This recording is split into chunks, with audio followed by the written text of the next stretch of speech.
विद्यार्थियों, YouTube channel में आपका स्वागत। मैं हूं Bhura Ram, associate professor physics and officiating principal, government college Abu Road. Electromagnetism e content की श्रृंखला में आज हम अध्ययन करेंगे यूनिट नंबर 4, जिसमें आपके सब सर्किट एनालिसिस हैं और उस सर्किट एनालिसिस को अपन कॉम्प्लेक्स नंबर की सहायता से उसका विश्लेषण करेंगे। तो आज हम इसी के बारे में थोड़ा सा आउटलाइन समझाएंगे कि किस प्रकार अपन इस विद्युत राशियों, विभवांतर, विद्युत धारा, इम्पीडेंस या प्रतिबाधा, इन सबको अपन किस प्रकार एक कॉम्प्लेक्स क्वांटिटी के रूप में व्यक्त करते हैं। जो देखिए, आपकी जो कॉम्प्लेक्स नंबर होती है z बराबर x प्लस आइटा y, आप जो छोटी कक्षा में पढ़ रहे हो, यहाँ अपन i की जगह यहाँ j लिखेंगे। z बराबर x प्लस जे वाई। आपने छोटी कक्षा में मैथमेटिक्स में कॉम्प्लेक्स नंबर के बारे में पढ़ा है कि कॉम्प्लेक्स नंबर क्या होते हैं कि ये रियल नंबर और इमेजिनरी नंबर दोनों का मिक्स होता है। यानी इसका पहला भाग तो क्या होता है, रियल पार्ट होता है, और दूसरा भाग क्या होता है, काल्पनिक होता है। तो इसको समझने के लिए, इस संवेद राशि का निरूपण करने के लिए, रिप्रेजेंट करने के लिए अपन एक पोलर कोऑर्डिनेट लेते हैं। जैसे P एक पॉइंट है जिसका r और थीटा कोऑर्डिनेट है। इसका मतलब इस मापांक की दूरी कितनी है, r, और ये एंगल कितना है, थीटा है। अब आप जानते हैं मैथमेटिक्स में कि जब ये r है और थीटा है तो ये जो एंगल, ये जो साइड होगी वो r cos थीटा होगी, और ये साइड क्या होगी, r sin थीटा होगी।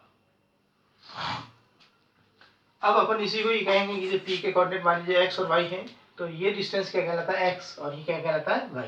तो अपन यहाँ जो x है ये अपने x के बराबर है और ये अपने y के बराबर है, ठीक है ना। तो अपने x बराबर क्या हुआ, r cos थीटा, या इस r cos थीटा x के बराबर है, ये x के बराबर है, और r sin थीटा किसके बराबर है, y के बराबर। तो z बराबर क्या लिखा आपने, r cos theta plus j r sin theta. इसमें से r कॉमन आया तो क्या मिला, cos theta plus j sin theta. तो इसको अपन क्या लिख सकते हैं, r into j e raise to j cos theta, जिसको आप जानते हैं e raise to j theta का मतलब क्या होता है, cos theta plus j sin theta. आपने डी मोवर थ्योरम पढ़ी थी, उसमें क्या था, ई रेस टू जे थीटा में cos theta plus j sin theta. तो अपन यहाँ देखिए r बराबर ई रेस टू जे थीटा में क्या आएगा, cos theta plus j sin theta, तो ये इसके अंदर आएगा। r क्या है, आपका मापांक है, और थीटा क्या है, आपका कोणांक है, आर्गुमेंट है। देखिए अब मापांक की वैल्यू और थीटा की वैल्यू कैसे निकालेंगे इनकी सहायता से। तो अपन कहेंगे समीकरण 2, तो r और थीटा का मान निकालना है। तो अपन समीकरण 2 और समीकरण 3 इन दोनों का स्क्वायर करेंगे, वर्ग करेंगे और जोड़ेंगे। तो देखिए आप, इसका वर्ग क्या होगा, r square cos square theta, और इसका क्या होगा, आर स्क्वायर साइन थीटा, और इधर क्या आएगा, x square plus y square. अब यहाँ से आपने आर स्क्वायर कॉमन लिया तो cos square theta plus sine square theta, और cos square theta plus sine square theta की वैल्यू क्या होती है, आप जानते हैं, 1 होती है। तो इसको आपने 1 लिख दिया या 1 लिख दिया। तो r square equal to x square y square. तो आर जो निकालना है उसके लिए अपन क्या लेंगे, अंडर रूट लेंगे। आर बराबर under root x square plus y square, इसको अपन मॉडुलस कहते हैं। यानी इसका आर की वैल्यू एक्स और वाई के पदों के रूप में आ गई, एक्स और वाई। अब अपन को थीटा चाहिए, समीकरण 3 में समीकरण 4 का भाग दिया, तो सार साइन थीटा बटा आर cos थीटा बराबर वाई बटा एक्स। तो आर 4 कैंसिल हो गया, tan थीटा बराबर वाई बटा एक्स, या थीटा बराबर tan इनवर्स वाई बटा एक्स। अब अपन आर और थीटा की वैल्यू यहाँ रखते हैं, तो z बराबर क्या होगा, under root x square plus y square e raise to j tan inverse y बटा एक्स। तो मेरे कहने का मतलब है कि आपके पास x और y है, x प्लस जे वाई है, तो मॉडुलस क्या होगा, under root x square plus y square. यानी वास्तविक राशि के गुणांक का वर्ग और काल्पनिक राशि के गुणांक के वर्ग दोनों को जोड़ करके अपन अंडर रूट ले लेंगे। और थीटा कैसा आएगा, काल्पनिक राशि का गुणांक y और वास्तविक राशि का गुणांक x, तो y बटा x आएगा। इसको अपन tan इनवर्स में लिखेंगे। ऐसे देखिए, जैसे आपके पास कोई कॉम्प्लेक्स क्वांटिटी p बराबर z बराबर p प्लस आइटा q है, तो इसको कैसे लिखेंगे, इसका मॉडुलस क्या आएगा, under root p square plus q square plus j tan inverse q बटा पी। देखिए ये एक्स की जगह x square plus y square, तो पी स्क्वायर क्यू स्क्वायर हो गया, वाई बटा एक्स, तो वाई की जगह क्यू बटा पी है। अब आप बताइए, जेड बराबर आर प्लस जे एस, तो क्या होगा जेड, तो under root r square plus s square equals to j tan inverse s बटा आर टेन वाई बटा। ऐसे आप किसी भी कॉम्प्लेक्स नंबर को आप लिख सकते हैं। तो ये जो भाग पहला जो भाग आता है इसका मापांक कहेंगे, z है तो इसको z का मॉडुलस लिखेंगे into e raise to j theta. अब आप देखिए कि अपनी विद्युत राशि जैसे विभवांतर बार बार पढ़ेंगे तो v equal to v0 sine omega t. तो साइन ओमेगा टी किसमें आएगा, e raise to j omega t को खोलेंगे तो क्या होगा, cos omega t plus j sine omega t. तो इसको अपन क्या कहेंगे, imaginary part of v0 v naught e raise to j omega t. तो इमेजिनरी पार्ट में ही लेंगे तो अपन साइन थीटा आएगा, और बार बार अपन इमेजिनरी नहीं लिखेंगे, ये सीधा लिखेंगे v equal to v naught या v0 e raise to j। अब आपका थर्ड जो है i equal to i0 sine omega t minus theta है, तो इसको कैसे लिखेंगे, i0 ऐसे कैसे लिखेंगे, e रेज़ टू j, ये j के ऊपर चढ़ा देंगे ओमेगा टी माइनस थीटा, यानी imaginary part of e raise to j omega t minus theta. अब z जो लिखते हैं वो v और i का रेशियो होता है। देखिए आप इसमें v0 बटा i0 और ये लिखा आपने तो e raise to j theta है। तो ये z का मॉडुलस है, तो ये z e raise to j theta. तो z आपकी भी है प्रतिबाधा आएगी v0 बटा i0, और i0 निकालना हो तो v0 बटा z लिखिए। तो इस प्रकार आप v, i और z का निरूपण करते हैं। आगे देखिए, जैसे इलेक्ट्रिक एलिमेंट जैसे रेजिस्टेंस R है उसमें v और i के बीच में कलांतर 0 होता है, तो e raise to j into 0, theta 0 होता है तो 0 होगा, cos 0 e raise to j बराबर क्या होगा, j इंटू 0 यानी e रेज़ टू 1 होता है, तो क्या होगा cos 0 प्लस j 0, तो अपना 1 हो जाएगा, तो अपना r का r आएगा, ठीक है, cos 0 प्लस j sin 0 यानी 1 रहेगा, ठीक है। इसको अपन r का r रहेगा तो r एंगल ऑफ 0 आएगा। अब अपन देखेंगे L में v और i के बीच में कलांतर क्या होता है, पाई बाय 2 होता है, यानी v की कला i से पाई बाय 2 अधिक होती है, तो e raise to j pi by 2, तो cos pi by 2 plus j sin pi by 2, तो cos पाई बाय 2 0 होता है तो j, तो ये अपना j लिखेंगे। तो j का मतलब क्या होता है, एंगल पाई बाय 2 प्लस में, पाई बाय 2 कौन रिप्रेजेंट करता है, तो ये j थी, तो ये इससे प्लस पाई बाय 2 कौन। आगे अपन और पढ़ेंगे, यदि c परिपथ है v और i के बीच में theta y minus pi by 2 होगा, यानी v की कला i से पाई बाय 2 कौन पीछे होती है, तो ये क्या होगा, e rays to minus j pi by 2 रखेंगे तो ये माइनस j आएगा, तो x equal to 1 upon j omega c, यानी minus j upon omega c, यानी माइनस पाई बाय 2 एंगल ये क्या करेगा, माइनस j रिप्रेजेंट करेगा, और अपना एंगल 0 क्या करेगा आपका, इसमें j नहीं आएगा, यानी वास्तविक राशि ही रहेगी आपकी, x है तो x रहेगी भाई, आएगी नहीं।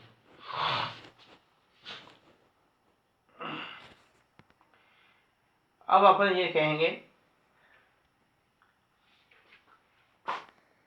कि R और L की परिपथ है, तो इसमें क्या होगा कि अब थीटा आपके 90 डिग्री नहीं होगा, प्योर इंडक्टर में होता है वो, तो इसने अपने थीटा लिख दिया, तो z बराबर अपना क्या होगा R प्लस j ओमेगा, तो जो प्रतिबाधा होगी वो कॉम्प्लेक्स नंबर होगी, तो वास्तविक संख्या क्या होगी, R की तो R ही होगी वास्तविक, और j L की क्या होगी ओमेगा L, तो x की जगह तो क्या आएगा R, और y की क्या आएगा j ओमेगा L, j तो अपने j लिखा ही है हमने। तो अब इसका मॉडुलस क्या आएगा, under root r square plus omega square L square into e raise to j tan inverse omega L बटा r। देखिए आप, ये अपना y और ये x है, तो मापांक क्या आएगा, z इक्वल टू क्या होगा under root r square omega square L square, और थीटा क्या आएगा tan इनवर्स ओमेगा L बटा r, क्योंकि अपन जानते हैं z का मॉडुलस इंटू j थीटा,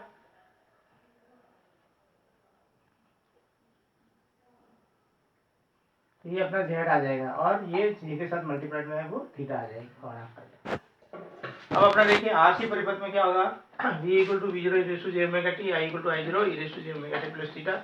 ऐसा कैसे अपन करेंगे, तो z बराबर क्या आएगा, r क्या, तो r वास्तविक संख्या है, ये r अपना 1 ही आता था, e रेज़ टू j0, तो ये 1 r इंटू 1, तो r प्लस c के कारण क्या आएगा, ये x ही आएगा, तो minus j upon omega c आया। अब आप इसका क्या करेंगे, अंडर रूट ऑफ, हाँ इसका स्क्वायर और इसका square, r square plus 1 upon omega square c square, क्योंकि माइनस का भी प्लस ही होगा, फिर रेज़ टू जे वाई बटा एक्स, यानी इस 1 अपॉन ओमेगा सी में आर में भाग कर दिया है। अब अपना वही जेड इक्वल टू क्या है, जेड का modulus into e raise to j theta, तो मॉडुलस क्या आएगा अपना r square plus 1 upon omega square c square, theta क्या आएगा tan inverse minus 1 upon omega c. अब अपना क्या है एल सी आर परिपथ में, तो आर के कारण आर प्लस एल के कारण जे ओमेगा एल, ये इसका क्या है रिएक्टेंस, और सी के कारण माइनस 1 ओमेगा सी। इसमें जे कॉमन लिया तो omega L minus 1 omega c होता है। अब इसको देखिए, ये वास्तविक राशि, काल्पनिक राशि, इनका गुणांक और ये इसका गुणांक under root r square plus omega L minus 1 omega c का और इसको into e to j tan inverse y बटा एक्स।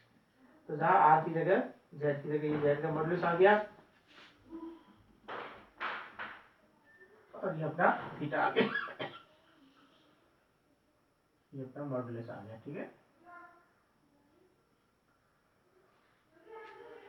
तो अब अपन ये कह हैं कि ये अपना वी और आई में एंगल 0 होता है, तो ये अपना वी आर रिप्रेजेंट होगा इधर, और इधर प्लस पाई बाई 2 में ये वी एल होगा, और नीचे की साइड में क्या होगा आपका वी सी होता है, ये नेगेटिव में आएगा। वेक्टर में अपन प्लस करेंगे तो ये माइनस जे,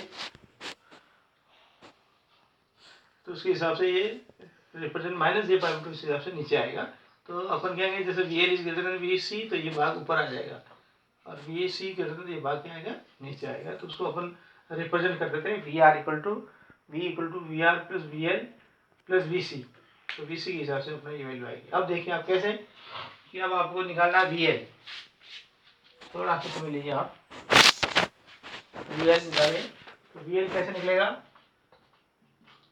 ये अपना एक्स एल इंटू आई जीरो, तो ये आई जीरो इंटू एक्स एल क्या होगा जे ओमेगा एल, इसको अपन क्या लिखेंगे आई जीरो जे ओमेगा एल, और वी सी क्या लिखेंगे एक्स इंटू आई जीरो इंटू माइनस जी अपन बना ओमेगा सी, और वी आर इक्वल टू अपन क्या लिखेंगे सिर्फ, तो ये क्या होगा एल के सिरों पर विभाजन, ये सी के सिरों से विभाजन और आर के।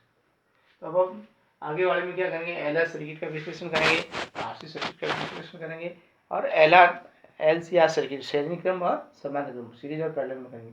और सब में अपन क्या निकालेंगे कितनी उसकी इम्पीडेंस प्रोड्यूस हुई, प्रतिबाधा कितनी उत्पन्न हुई, फिर उसका कितना उसके अंदर फेज एंगल प्रोड्यूस हुआ, फेज डिफरेंस वो निकालेंगे, और उसके पश्चात उसका अपन क्या करेंगे फेज डिफरेंस फेज डायग्राम भी बनाएंगे, और उसमें फ्लो होने वाली करंट आई जीरो बराबर वी जीरो बटा जेड मैक्सिमम करंट भी निकालेंगे। आप इम्पोर्टेंट टॉपिक है, आप इसको समझिएगा। धन्यवाद आपका।